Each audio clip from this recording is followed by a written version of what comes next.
think in our region, I think it's got a lot to do with the personalization and customization of the experience. So culture, I think, plays a major role for us from a brand point.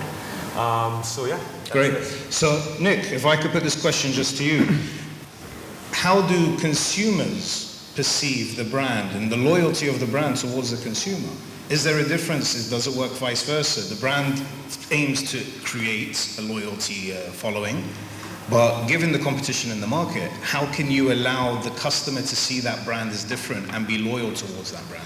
Yeah, I think the loyalty is an interesting one, especially at the moment, because obviously loyalty's changing so much. People aren't necessarily walking around with loyalty cards anymore, and you see a lot of value-based brands, especially, they've done away with loyalty entirely because they understand that consumers now more than ever they're happy to move around. So I think when it comes to emotional branding, it's most important. The way certainly we work, that you're looking at connecting with consumers at different moments. So it's about context. It's about the right context in the right moments, and that messaging might be a little bit different. So it's much more about targeting. I think the loyalty mechanisms certainly have changed. Clearly, you want loyal consumers, but the methods in which you engage them on a loyalty basis is much different.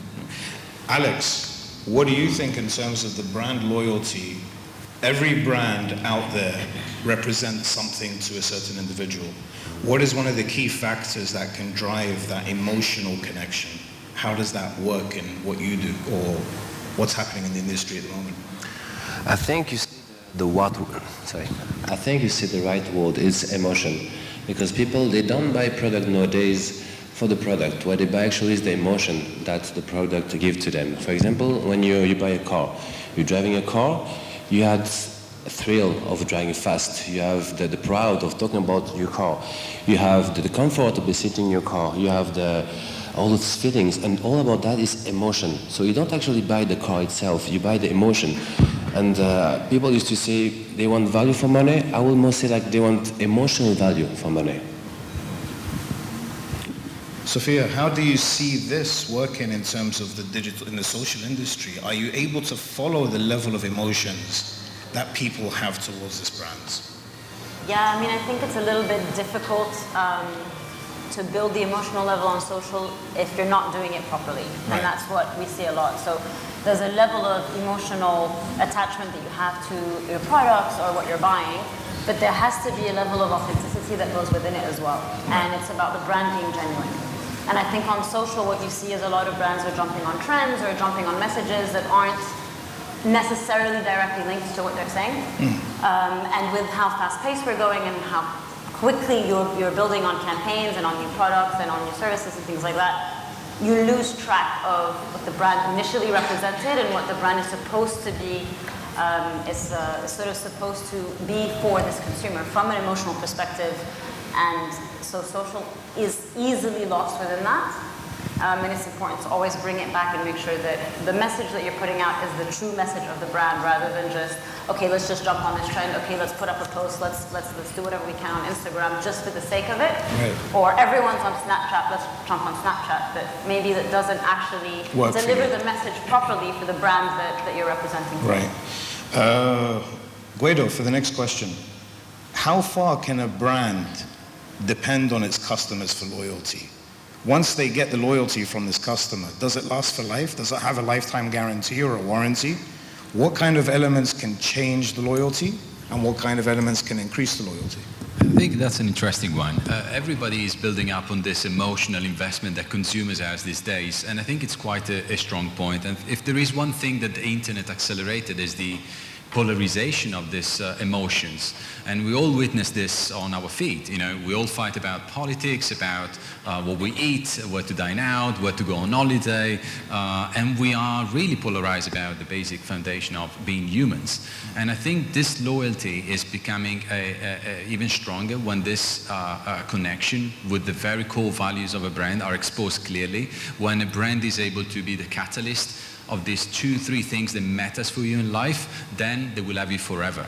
You know, I drive an Alfa Romeo. I would never switch my car with anything else. No rational argument against this. This is the way I depict myself as a driver, and this is very strong.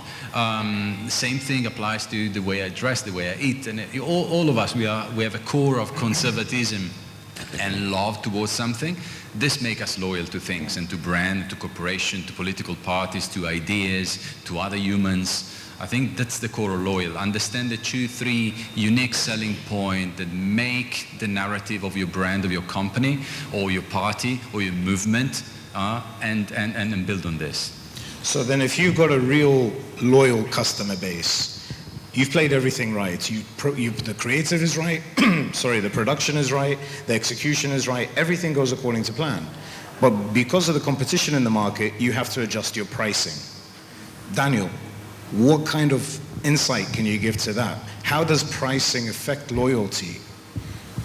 But I mean, that's the thing, it doesn't. At the end of the day, if you get into a price war with somebody, and I mean, prior to RAC GDA, I was also a large telco in the region as well. You know, there was a very big incident in Saudi about 4 or 5 years ago where you just spiral downwards. And it's one of the things that is a really complex thing to manage. I mean, going back to Guido's point, it's a very good point. But actually, I think there's a different take on that, which is consumers are lazy. They want the easiest option. Why is Amazon doing so well? Why does Kareem, you know, just been valued at $3.1 billion? It's because people want to press a button and have it now. They don't want to have to go and do stuff because it relies on you getting up off the sofa and going out and doing something.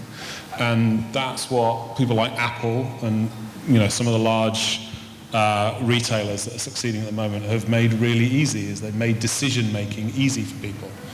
And in capturing that ease of decision making, what they've tapped into is actually a core emotional need, which is people have a lot less time than they used to have. They don't want to spend days wandering around a supermarket. They want it delivered, and as and when they're ready to have it delivered. So back to your point, if you think, and we have this problem a lot actually trying to manage the hotel inventory that we have as well. Pricing is a really dangerous game. You know, we compete against, you know, Dubai. Dubai has 144,000 hotel rooms coming online by 2020 and a target of 20 million visitors. And last year's tourism numbers, you know, are in this region. It's not as easy a year as last year was, shall I say. You said something in terms of the customer is now, you know, they're not the thinkers. So the brands are the thinkers. So are brands taking advantage of the customer loyalty today? So, some are, if they do it well. I mean, Nick and I were having a conversation earlier about, you know, retail, right? If you look at the retail industry globally, it's in crisis. Right. But this is a country that positions itself as a retail destination, which seems almost at odds with the global trend. But It's still succeeding in doing that because it's building amazing retail experiences. So, John, how can that, in the digital arena, how can you affect that loyalty and gain more of it in terms of exposure, in terms of more emotion happening through the digital platforms? So going back to the first point around loyalty, I think it's very important to understand one thing. Our customer will be loyal to a brand if the brand delivers up to the customer expectation. As long as you constantly deliver up to what your customer actually wants, it will stick with you. If you're looking at pricing, and I agree with Daniel, pricing is not necessarily the best. Going for the cheaper price is not necessarily the best strategy at all. And the reason is very straightforward. Take a very simple example. I use a streaming service. I've been using the same streaming service, music streaming service, for the last 3 or 4 years. And I probably pay $10 a month for that. If a new service comes out at $3 a month, I will probably never switch simply because it's just cheaper. Right. The current service I'm using is delivering up to my expectation. I'm happy with the product. Now, asking how brands, what can brands do to make sure that their customers actually stay loyal to them? That's essentially that. David earlier